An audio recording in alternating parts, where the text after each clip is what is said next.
Si Pastor Kibuloy po, pending resolution po doon sa kanilang motion to be checked by the medical doctors po na manggagaling na ipoprovide po ng government po ay may iwan muna po siya pansamantala sa custodial center po. Here po yung mga motions po na in-enter po, and motion and manifestation po na in-enter po ng mga lawyers po ng mga accused, particularly yung transfer po nila from the custodial facility to AFP since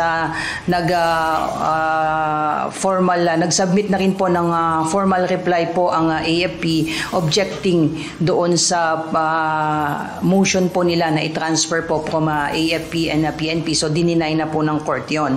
And then nag-motion din po ang mga abogado po ni na Kibuloy na malipat po itong si Kibuloy at si Ingrid Canada doon po sa Veterans Memorial Center po sa Davao because accordingly ay meron po silang mga existing medical condition at nahihirapan po sila sa custodial facility. Object po yung prosecutor because it defeats the purpose na tinransfer natin lahat ng kaso originating from Davao at tapos ibabalik din naman po sila doon. And if there is a need to really regularly monitor yung kanyang health and medical condition, the PNP General Hospital is just a few meters away from the custodial center po, and the PNP is ready to provide him the necessary medical assistance and attentions if needed po. May mga iniinom po siyang mga maintenance medicine po. In fact, dinadalaw po siya dyan ng kanyang personal physician po. Maliban sa kanyang